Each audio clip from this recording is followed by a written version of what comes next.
भर्खर मात्र बजारमा आएको नेपाली कलाकार साथै कवि राजवल्लभ कोइरालाज्यूको औरा नामक कविता सङ्ग्रह हात परेको छ। पुस्तक बजारमा आइरहँदा अगाडि पनि विभिन्न व्यक्तिहरूले पनि यस पुस्तकको बारेमा लेखिराख्नु भएको छ। जस्तो कि राजवल्लभ कोइरालाज्यूलाई पोखरामा रहेको कुमुदिनी होम्समा विद्यार्थी जीवनमा गणित र विज्ञान पढाउने ईश्वरमणि अधिकारीज्यूले पनि केही कुराहरू लेख्नु भएको छ।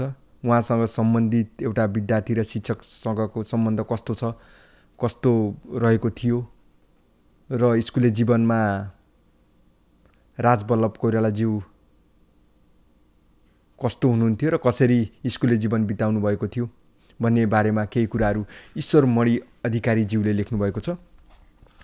त्यसै गरी भीम कार्कीज्यूले पनि लेख्नु भएको छ। औरा आजको समयमा माथिल्लो बौद्धिकता बोकेर बाँचिरहेको एउटा मान्छेको टाइम क्याप्सुल हो।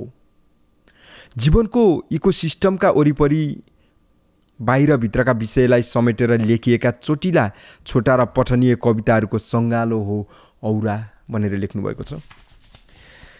त्यसै गरी नेपाली साहित्यको धरोहरमा प्रसिद्ध कवि विप्लव प्रतीकज्यूले पनि केही कुराहरू राख्नु भएको छ। कविता भनेको कलात्मक अभिव्यक्ति सहितको शिल्प हो। अनुभव, जीवनलाई हेर्ने दृष्टिकोण र प्रस्तुत गर्ने शैली कविताको आधार हो। कतिले यसलाई मन्त्र पनि भन्दछन्। कविताका दुई हरफले पाठकको चिन्तनमा गहिरो प्रभाव पारिदिन्छ, अद्भुत असर पारिदिन्छ।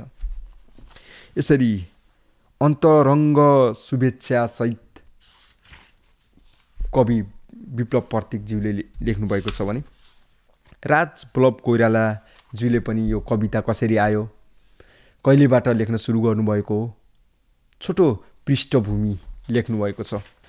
कविताहरू एकदमै राम्रा छन्। यी कविताहरू पढ्दै गर्दाखेरि यसो त उहाँले आफ्नै जीवनमा घटेका घटनाहरू, आफूले भोगेका कुराहरू, आफूले गरेका अनुभवहरूलाई पनि एउटा कविताको मार्फत व्यक्त गर्नुभएको छ जस्तो लाग्छ मलाई। जस्तो कि एउटा मान्छे परदेशमा देश सम्झिँदाखेरि कुन भाव व्यक्त गर्छ, कस्तो प्रकारको भाव व्यक्त गर्छ, यसलाई पनि विभिन्न कविताहरू मार्फत समेटिएका छन्। अब सुरुको कविता छ फरक। संसार उही हो, म उज्यालो भन्छु, तिमी होइन अँध्यारो छ भन्छौ। म भन्छु कल्पना हो, होइन सपना हो तिमी भन्छौ। मलाई थाहा छ तिमी पनि सही हो, म पनि झुटो होइन। संसार एउटै हो, मात्र कुना फरक। संसार एउटै हो, मात्र कुना फरक। त्यस्तै अर्को कविता रहेको छ स्पर्श। होच्याउँदै आँसुले हातका औँलालाई भन्यो, तिमीलाई पीडा भन्ने थाहा छ? हरेक चोटमा मलाई नै फुट्नुपर्छ, औँलाले मुसुक्क हाँस्दै भन्यो।